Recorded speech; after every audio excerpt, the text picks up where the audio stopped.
Good evening, and the overflowing audience is also overwhelming. You know, Dr. Anirban was, as he's normally very articulate, he was so inspiring to listen to about my own book. So thank you about it. Writing a book is, after the book comes out, it looks very easy. This is my 9th book actually. And I began writing out of sheer frustration. This is the first book I didn't write out of frustration, so I must confess that. What was I frustrated about is something I would like to begin my story with.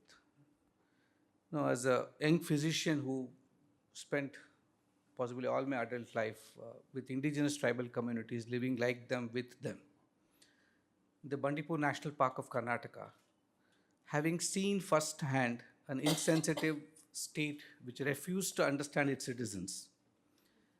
I'm talking of 40 years ago. A state which equated poverty to ignorance. Normally, all of us say, somebody is poor, we say, oh, garib hai, usko kya malum hoga? We dismiss of people. A state which seemed to be more inspired by what is outside our borders than what is actually within us. And I couldn't really come to terms with it. And out of trying to understand things, I thought possibly degrees can help me. So I pursued public health, I pursued an MPhil at BITS Pilani. I thought maybe I'm not understanding public policy well. So I thought I went to the Mecca of policy making, Harvard, the Kennedy School, and soon realized that, because I was also a product of the same system of education that most of us have gone through, being born and brought up in Bangalore, not having seen an Indian village ever till I went into this tribal area. Even for me to decolonize my own thinking took me 30 years. And that's a fact. And so at least I have to agree to that. While looking at my own appreciation of policy from a narrative which the West gives us, it gave me an advantage of understanding how others think, which I think is very critical for us to appreciate. I realized, Harvard might not have had answers to the problems I was wrestling with. At least they had better frameworks to describe it. And therefore, it gave me more opportunities to question myself better. And during this search for understanding why policies are so messed up in this country, I sort of pre-concluded the policy maker must be messed up. And therefore, his inadequacy of understanding citizens and the joy of living at the grassroots prevents them sitting in Delhi to appreciate that policy making doesn't happen from the top to bottom, but has to actually emanate as a solution to the grassroots understanding what the problems in the first place are.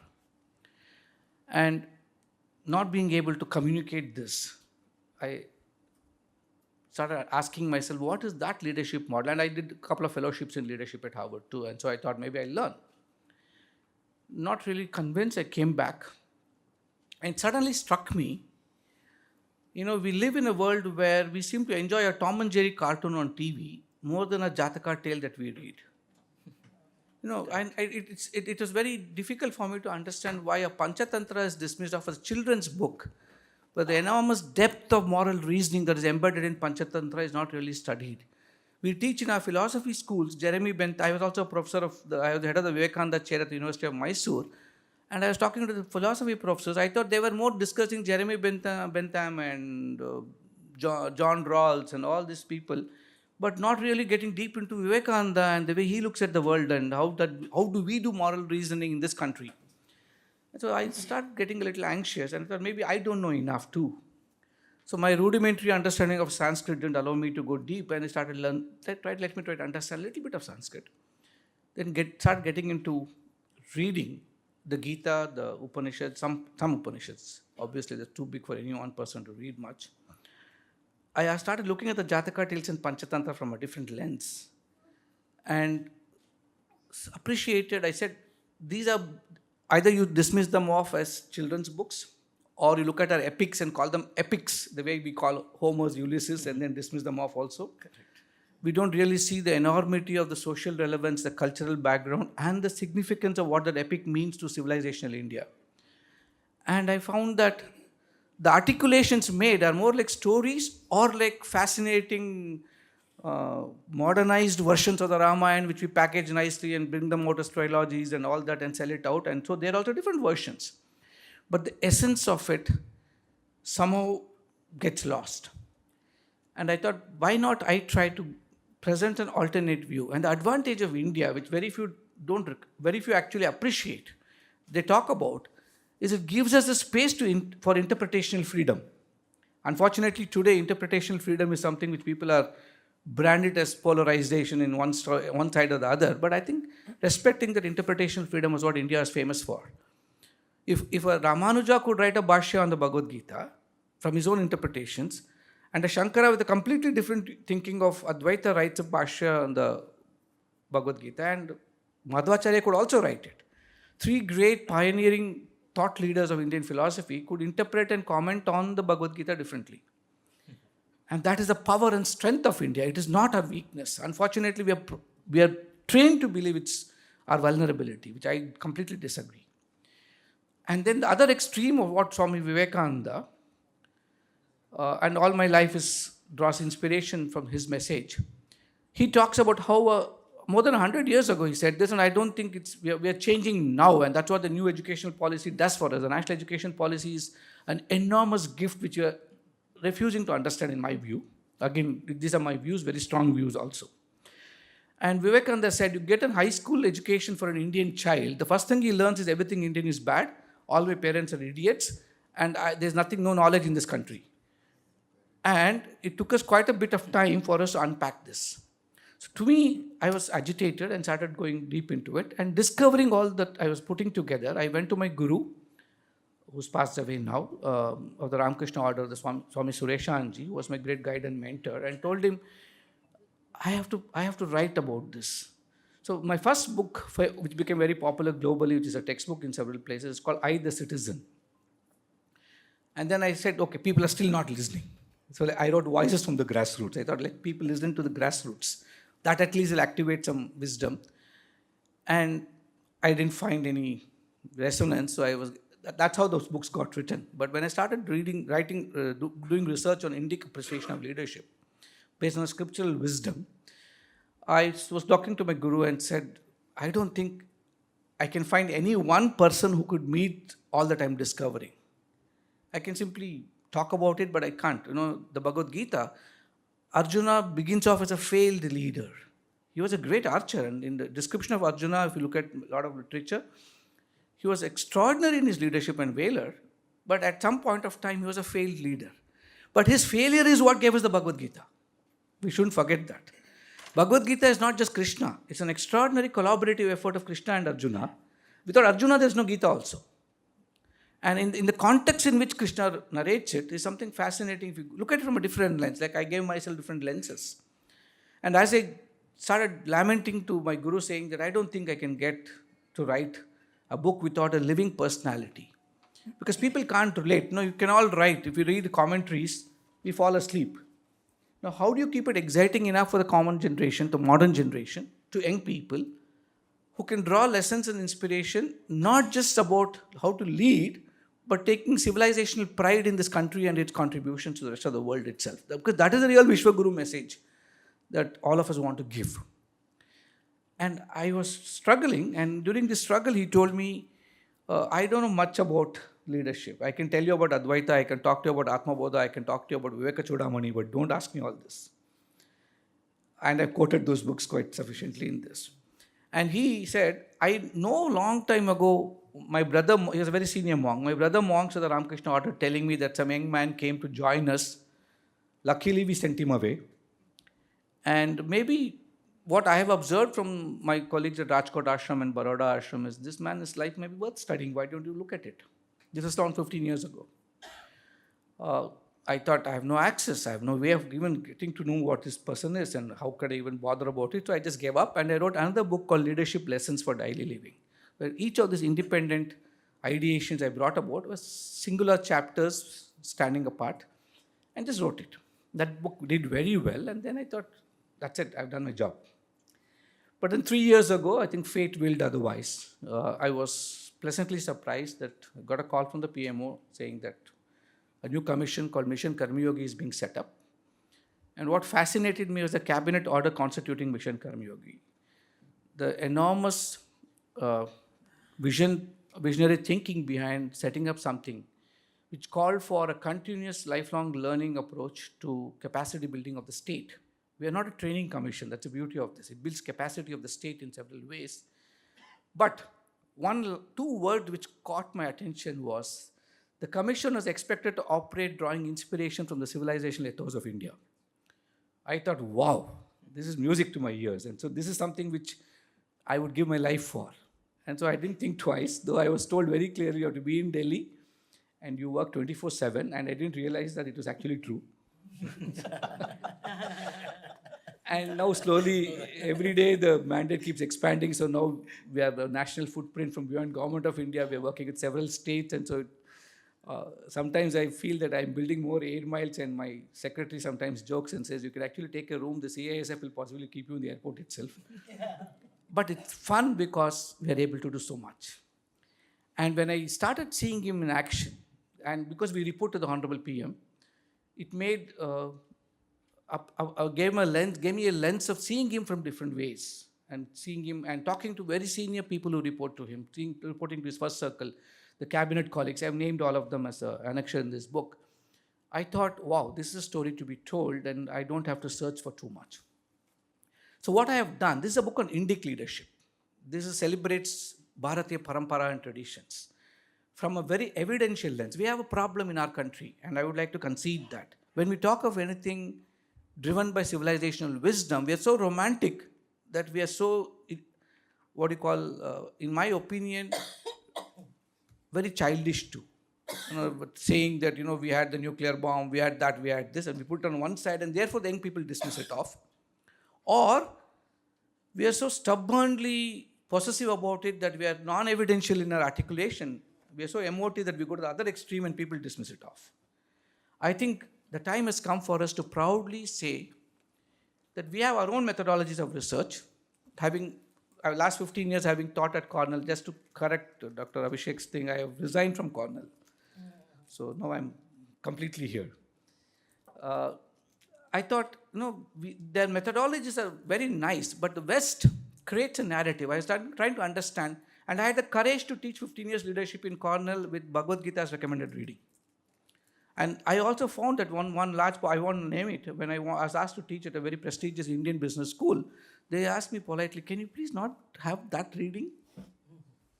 That's a tragedy of our country. Now it's changed. I'm talking of 2 decades ago. So when I look at the West, why is it they fashion these narratives? What is the gain? I think it is their ignorance which leads them to understand themselves as the only harbingers of knowledge.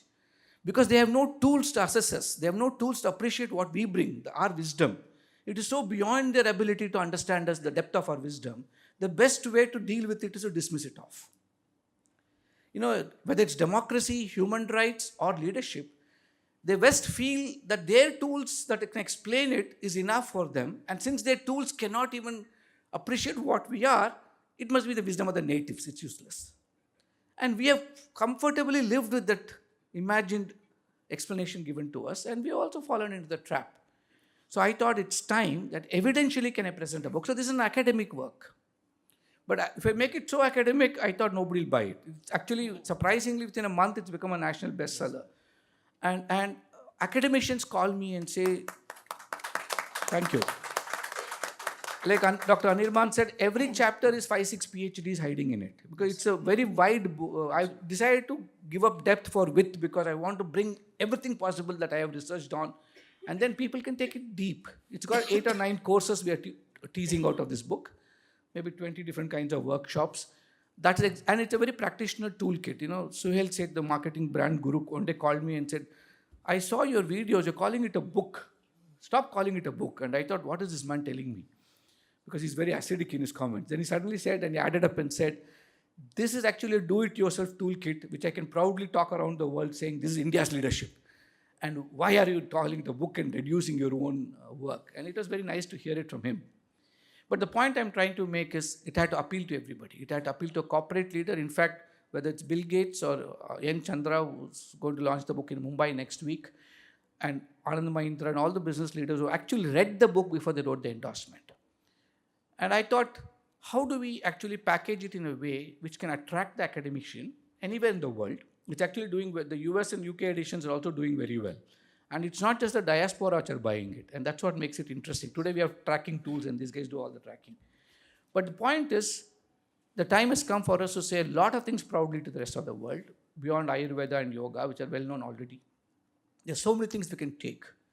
And the time has come for us to take it, because today India is respected. And that respect has been brought. And I write detailed about the global leadership that the Prime Minister is playing and different ways of leadership. He's redefined international relations in a way in which we can not appreciate, but we can analyze right now. Whether it is, people talk of soft power and smart power, but India's, we still find a word to describe it, because from humanitarian diplomacy to culinary diplomacy, asking Indians and talking about Indian food abroad, to the master stroke of G20, people simply think, what a waste. I had somebody commenting to me, what a waste of 200 events around the country. And I have gone to several of them. Every event was unique. It was in a different state. The real integration of India happened. There's no politics in it. And every event had different cuisines, different culture, different artifacts presented, the proud representation of the diversity of the nation packaged in a way which is absorbable for a foreigner to visit this country. The civilizational pride that we could all feel when you attended those events, I think that was worth the 200 events. And finally, what people didn't recognize is Bali, we couldn't even get a declaration. The war was still there. The Ukraine war and Russian war didn't end when we had the thing. But we got out the declaration, which I write the last chapter called The Dharma of Legacy and the Legacy of Dharma, the epilogue. His call for the 4 Ps is a master stroke and possibly brings out the best of Indian diplomacy, where we know we have to be practical. Vivekananda says you can't teach Bhagavad Gita on an empty stomach. So we need prosperity, but you need the planet also to be saved. You need to balance economy with ecology. You need the International Solar Alliance. At the same time, you need a semiconductor industry in India too. How do you actually balance this? And I sort of draw parallels with Shreyas and Prayas. Well, in a philosophical way, Shreyas and Prayas is described in our Upanishads. But I try to bring in policy world, we teach our students what is short-termism and what is long-termism. This perfect balance between short-termism. He has to win elections. The political economy of today is you have to give rice-free or to give rice-free. You can't run away from it, but not sacrificing Viksit Bharat. Now let's keep in mind, this year, close to 65% of the world is having elections. Now we have people who are wanting to be heads of government, sometimes not even knowing. I shouldn't speak about this in the manner in which we saw on television, but not even knowing what they're contesting for.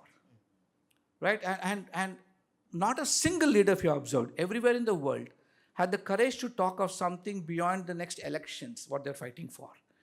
Ours is the only country where the narrative was not just about the elections which you have to win, but was about 25 years from today. What kind of a strategic thinking the leader must have had to talk of Viksit Bharat and what India should be at 2047. And I think all I have done is find the philosophical moorings of this thinking in different ways. So whether it is setting a vision and the crucible moment that we have, I'm not even trying to condemn any Western models of leadership. I draw heavily from that. The point I'm trying to make, and when I requested the Prime Minister, I want to write this book, and I met him to ask his permission.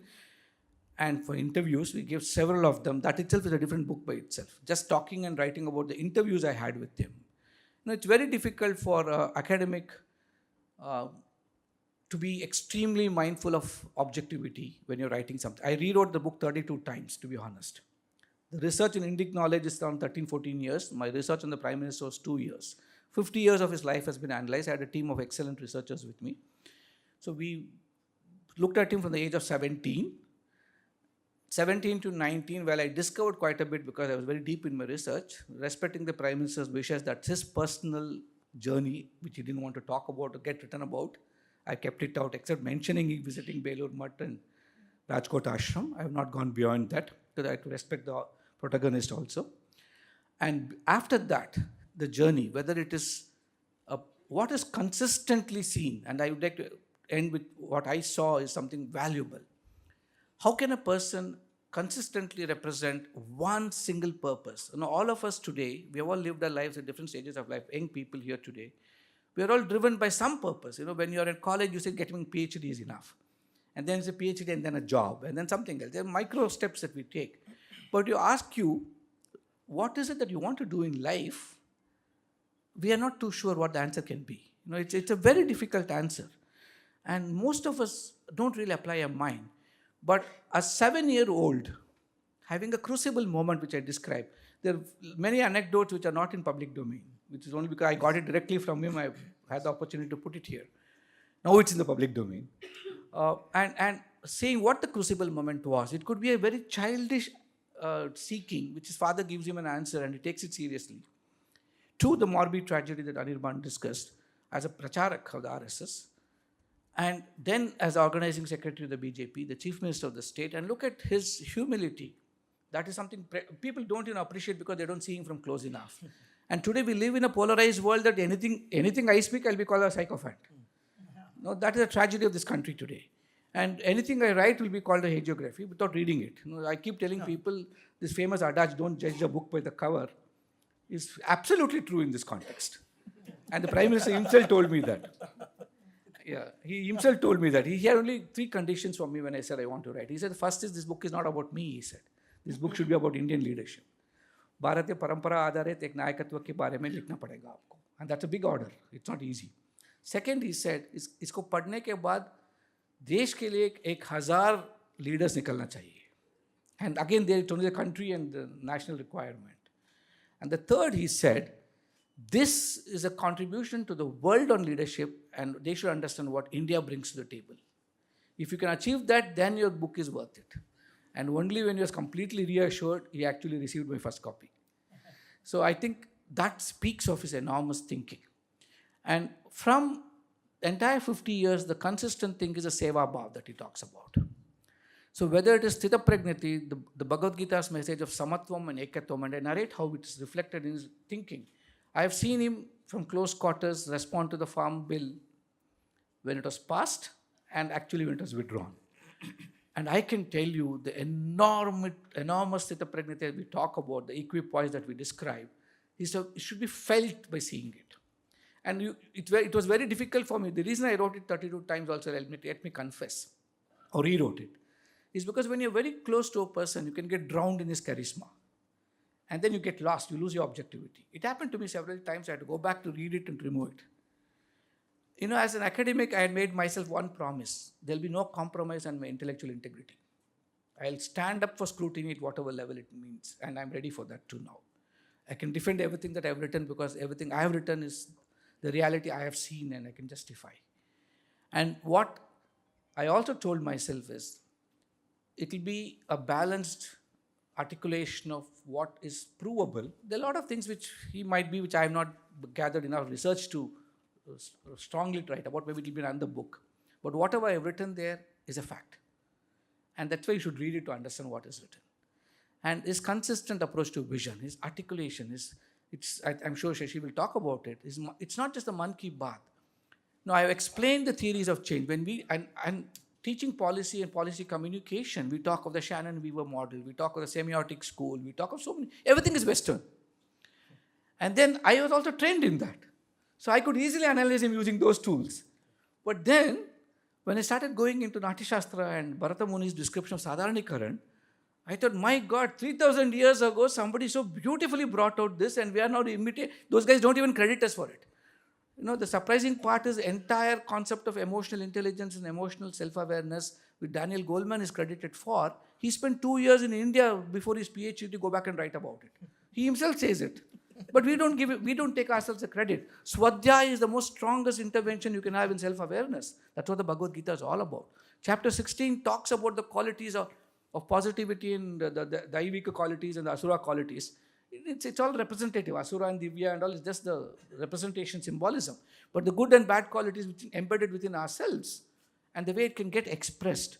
And we don't even want to give ourselves the credit for it. The pursuit of self-inquiry, which is what spirituality is all about. And leadership is just that. Staying focused on the work at the center, but not making yourself the work at the center. And that is what the Gita is all about. And the primary difference I found is the West celebrates the leader and their behaviors and traits. They celebrate, I am the leader and I should have followers. And my identity as a leader is zero if I have no followers behind me. But India celebrates the expression of leadership. And that is the beauty of India. And that's what I've tried to strongly bring out. It is not, it's about you actually remember people who have transcended egos than people who celebrated their egos. If you look at whether it is Ramana Maharshi or Aurobindo or Ramakrishna Paramahamsa, we'll never forget them. Because their entire struggle was transcending egos. And another question which people ask me is, why did he call it power within? Because leadership is all about the power without. I'm the Prime Minister of the country, I exercise power over the entire nation and its thinking. And I read during my literature review that I was doing long ago also, I reread it now. I read a book, many of you might have read it, called The Myth of a Strong Leader by R Brown, where he analyzes leaders from 5 different Western constructs, including Russia. And he says it's impossible to have a strong leader who can be grounded in taking approaches of leading his country long enough or strong enough to make a civilizational shift. And the reason I disagreed with R Brown is that their understanding of power itself is wrong. The metric of leadership for them is strength and control over others, because their definition flows from the influence I can have over you to do what I want you to do. So that means that you're surrendering your thinking to me and you're just imitating what I want you to do. Whereas Indian thinking is not that. And Indian thinking is so beautifully captured, and you should look at it, the consistency of Indian thought. In the Mahabharata, Yudhishthira is going to Bhishma and saying, the war is over. I have this enormous task of rebuilding my country. I have to run this, I have to govern. Give me what are the tenets of governance. And that is where the Rajadharma concept came. He gives him 10 tenets of governance, a foundation for good governance. And today when we say good governance, we say World Bank are 8 tenets. I can't understand how we surrender our thinking to that. 10 tenets are so powerful. And I'm not even saying, don't look at me emotionally. Just look at the theories that have been propounded in our text.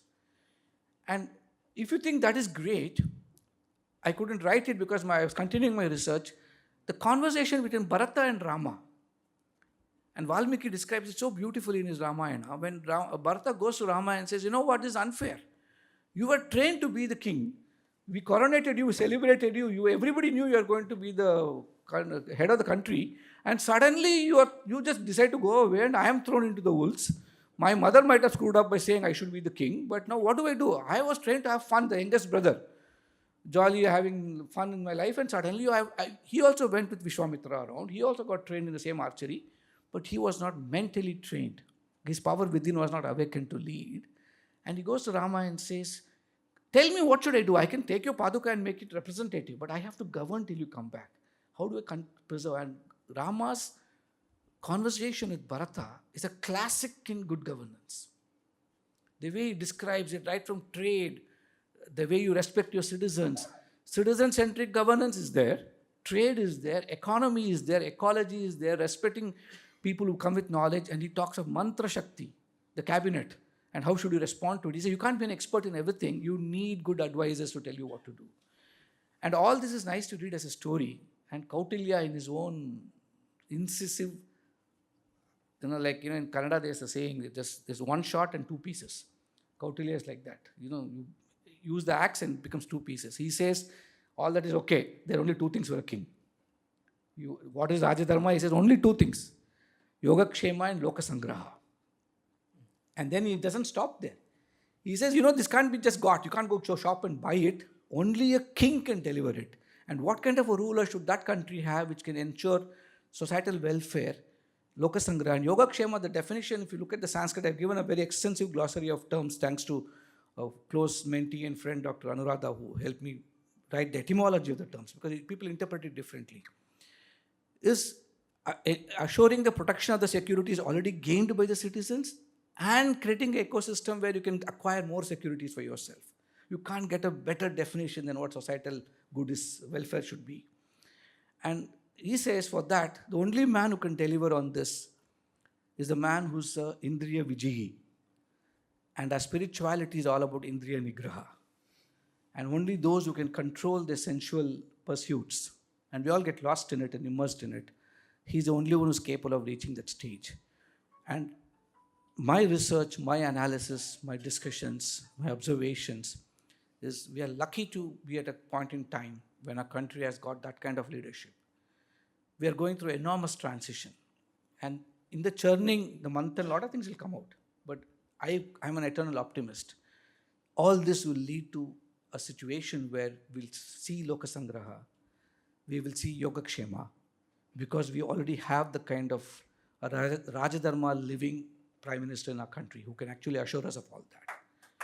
And the last chapter I write, I actually compare three leaders. I don't compare them to Modi. It's not my job to compare. Each one is good in leadership is always in context. The context keeps altering, expression of leadership keeps altering. I talk of Lee Kuan Yew in the context of Singapore, who shaped this country from nothing to what it is today. In the context that he operated, it was great. But put Lee Kuan Yew today, I don't think he'll succeed. But he created an enormous civilizational shift with the kind of power of social media and the power of all that's happening around today. I don't think the context for him to have succeeded would have been there. He might have to express different kind of leadership. The same dictatorial tendencies that he said, I don't care, this is what my country needs, this is what I'll do. That may not work today. Abraham Lincoln, who also shifted his country's trajectory in his own way, who got killed for that. Today, his model of leadership, which is also studied deeply about, may not be enough for the country. Look at, I compare the third leader, Deng Xiaoping. He also shifted a strong civilizational country like the Chinese civilization, with very strong bureaucracy, the Mandarin kind of thinking. And he said, a black cat or a white cat, I don't care as long as it catches a rat, right? And he brought in an economic shift in their thinking, which is also enormous. But I think our country, when I write about the trifecta, the tridilemma, the problems of countries where you cannot balance globalization with economic growth with a thriving democracy, we have proved that civilizational strengths with an economic narrative, with the growth objective and bringing back the pride is doable, and that's what India has shown today. We are not getting back into the past, because if we don't study the past, you can never craft a future. We are not romanticizing and saying everything is great. We have to learn lessons, and there are a lot of things which we have to discard also in our past. And we should have the courage, like Vivekananda said, celebrate the greatness we have. At the same time, don't run away from the weaknesses that civilization had too, because we can't repeat those mistakes. But there are so few that today the decibel levels of the few are so strong that we think the others are not even there. And we need to get back those decibel levels. So this is not about a person. This is not about a philosophy. This is about awakening the power within each of you. Because like I said, when Archie Brown talks of power without, I talk of the power within for Indriya Nigraha. There's a leader struggling to express leadership in each one of us. And learning to express that in whatever we do, from our homemaker to the head of a country. The more we represent that lived, immersive understanding of leadership, the more we give ourselves to the rest of the world, the more alive we are with that power within, the more we can be what we as a country can be. And in conclusion, I just want to recall, because I come from Mysuru, and we had a very progressive administration, though it was responding to the colonial masters that those days, but Mysuru administration was very progressive. We had the first All India radio of the country. We had the first railways. We had the first hydroelectric station. There was a lot of fuss in Mysuru, the first major reservoir that we had. And Vivekananda, who was funded by the Maharaja of Mysuru, writes a letter to him from the US. He says, my dear prince, the vanities of life are transient, but he alone lives who lives for others. The rest are more dead than alive. So Vivekananda actually used the word, many of us don't know this, he used the word servant leadership in 1897, exact words. Robert Greenleaf wrote about it in 1930. Harvard popularized it in the 60s. But you ask any student of management leadership, we'll say, oh, Harvard told us servant leadership, right? The concept of Pradhan Sevak, or the concept of Seva Bhav, itself is a powerful Indian concept. India doesn't talk of helping, because we think we can't help. We can only serve. And the distinct difference of Seva in our literature is, it's non-transactional, whereas help is very transactional. I drop a pen, you pick it up and give it to me, I say thank you. If I don't say thank you, you'll say, this fellow is so uncouth. You can't even say thank you when I help him. But India says, it is not about you, It's having the privilege to serve the other. And we serve recognizing the divinity in the other. And that is a seva that we all have to cultivate. So you don't see the other. So leadership, I have defined in conclusion, is understanding the self, understanding the others around us, and understanding the enormous actions that we have to perform that connects the self to the others. And continuing to do this, you'll suddenly realize it's neither the self nor the other, and you're all one. And in that space of Advaitic oneness, Samatvam and Ekatvam come together. And that is a space that we all have to strive for, and that's a spirituality of leadership that I talk about. So I hope you'll all awaken the leaders within you, express the power, and collectively we'll build a country that not just us, but the whole world will learn from and be proud about. Thank you.